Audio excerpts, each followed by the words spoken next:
So the incidence is pretty high. In fact, about 30% to 25 to 35% incidence of SVT has been reported in various studies, and about 30% individuals who had SVT experienced an exacerbation of symptoms, and that's because of the reasons that I've already explained.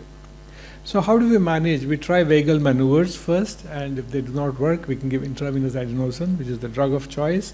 It's a drug of choice because of the fact that it is safe, and also because it acts almost instantaneously, and there are no lingering side effects of the drug.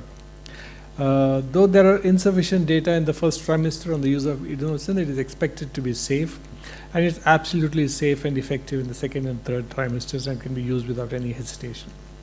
When we use other drugs, it is prudent to monitor the fetal heart rate during and immediately after the administration of a drug to detect possible fetal bradycardia.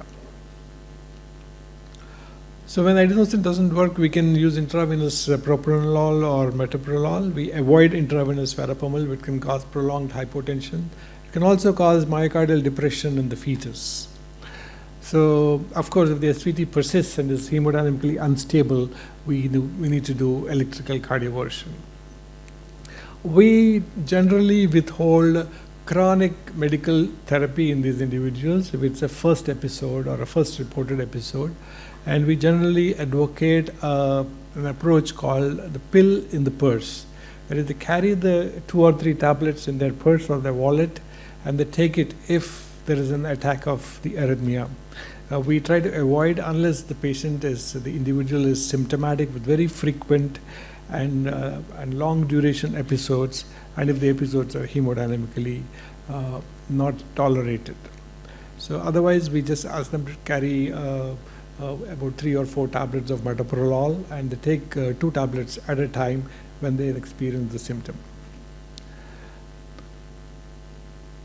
In a woman who is known to have SVT, who is contemplating pregnancy, we suggest curative catheter ablation prior to planned pregnancy. This is because pregnancy obviously will make the SVT more worse. The episodes will be more frequent and more severe and more long-lasting. And we want to avoid all kinds of drugs during the pregnancy. And that's the reason why, if a woman comes to us with a known history of SVT and she's contemplating pregnancy, we recommend a curative ablation, because after that the woman would not require any drugs, and she can safely go through the entire duration of pregnancy. If during pregnancy ablation is required, we prefer to do it in the second trimester because it's the safest during that time. And we use a radiation shield over the abdomen, and we use pulsed fluoroscopy, and we use the principle of as least as reasonably possible, and we limit the radiation. And most of our procedures with simple arrhythmias, we can do it within a very low radiation by keeping a very low frame speed. Rarely we see atrial flutter or atrial fibrillation in pregnant women. This is usually in women who have a pre-existing valve disease, undetected or undiagnosed mitral valve disease. These individuals usually manifest atrial flutter or atrial fibrillation during pregnancy. The primary goal is to control the ventricular rate. We can use beta blockers or digoxin. And if detected within the first 48 hours, low-dose electrical cardioversion can be given, and it is absolutely safe during pregnancy. And women who have persistent atrial fibrillation may need anticoagulation. However, Coumadin is teratogenic and is contraindicated during the first trimester of pregnancy, whereas heparin can be safely used. That's about arrhythmias during pregnancy. Then I'll give you a second case scenario that we often see in pregnant women. This is a 30-year-old woman presented to us in the second trimester with dyspnea and orthopnea.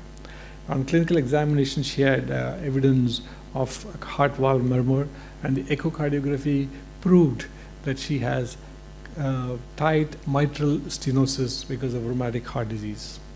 So what are the risks to the mother as well as the fetus because of significant or severe mitral stenosis? Of course, there's a high risk of developing pulmonary edema, atrial fibrillation, right heart failure. There's also a risk of thromboembolic episodes because pregnancy, as you know, is not only arrhythmogenic, but it's also a thrombogenic condition. Therefore, the risk of thromboembolism in patients with mitral stenosis and atrial fibrillation is pretty high.